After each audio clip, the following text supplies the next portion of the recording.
Assalamualaikum warahmatullahi wabarakatuh teman-teman. Apa kabar semuanya? Dan semoga kita selalu sehat walafiat ya. Bagi teman-teman yang sekarang sudah duduk di kelas 12 dan mungkin sedang mempersiapkan diri mau melanjutkan studi kemana nih habis lulus nanti, atau mungkin saja teman-teman masih bingung menentukan jenis-jenis perguruan tinggi yang ada di Indonesia sesuai dengan sistem pendidikannya. Simak videonya ya teman-teman sampai selesai. Oke, pada kesempatan kali ini kita akan sharing mengenai bentuk-bentuk perguruan tinggi sebagai salah satu wawasan informasi karir yang kamu butuhkan setelah lulus SMA nanti. Oke teman-teman, jangan lupa disimak penuh perhatian ya. Selamat menyimak. Siapa sih yang gak ingin kuliah? Saya yakin setelah lulus SMA, teman-teman pasti ingin kuliah juga. Kuliah selain menambah kaya akan pengalaman, juga memperluas jaringan dan kita bisa melihat dunia dari perspektif yang berbeda. Kuliah juga merupakan investasi berharga seumur hidup. Namun, sebelum kita menginjak kuliah, kita perlu tahu nih bentuk-bentuk perguruan tinggi yang ada di Indonesia. Oke, sebelum kita membahas bentuk-bentuk perguruan tinggi yang ada di Indonesia, kamu perlu tahu dulu nih bahwa ada dua jenis program pendidikan tinggi yang ada di Indonesia, yaitu yang pertama program pendidikan tinggi akademis dan yang kedua program pendidikan tinggi vokasional. Apa sih bedanya? Mari kita bahas. Program pendidikan tinggi akademis adalah program yang berfokus pada penguasaan dan pengembangan disiplin ilmu. Jadi posisi pembelajarannya itu teorinya lebih banyak daripada praktiknya. Kira-kira 60/40 lah.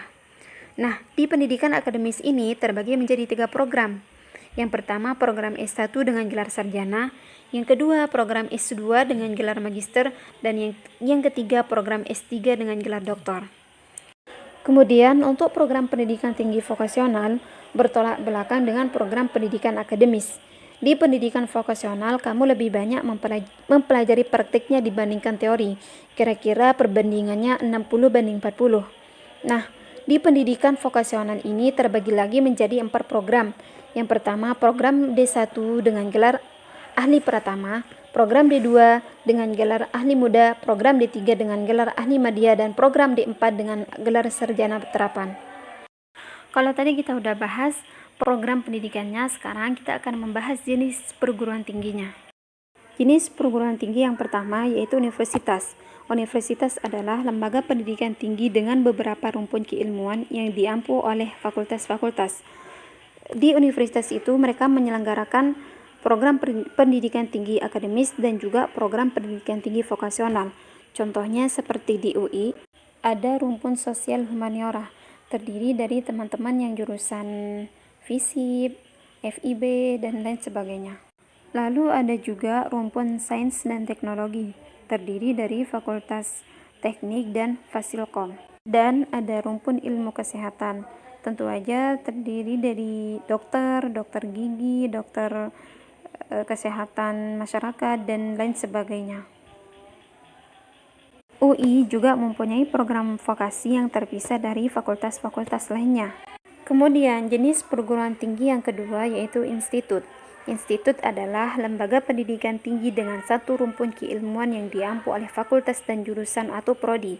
Contohnya seperti Institut Teknologi Bandung dan Institut Pertanian Bogor dan lain sebagainya.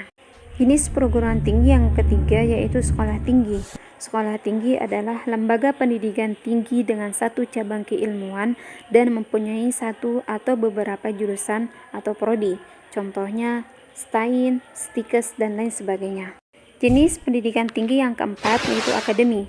Akademi adalah perguruan tinggi yang terdiri di satu atau beberapa program studi vokasional yang sangat menekankan pada keterampilan praktek kerja. Contohnya seperti Akademi Kebidanan, Akademi Keperawatan, dan Akademi Pariwisata, dan lain sebagainya. Jenis pendidikan tinggi yang kelima yaitu politeknik. Politeknik adalah perguruan tinggi yang hanya menyelenggarakan program vokasional dengan berbagai cabang ilmu atau keahlian. Biasanya terdiri atas beberapa biasanya terdiri atas beberapa jurusan dan di dalam jurusannya terdiri atas beberapa program studi. Contohnya seperti Politeknik Negeri Semarang, dia mempunyai jurusan administrasi bisnis dengan prodi seperti manajemen pemasaran atau administrasi bisnis terapan dan lain sebagainya. Itu dia teman-teman jenis-jenis dan program pendidikan tinggi yang ada di Indonesia. Apapun bentuk-bentuk perguruan tinggi, teman-teman harus memiliki target yang tepat ya, supaya kita bisa memiliki karir yang bermakna. Terima kasih.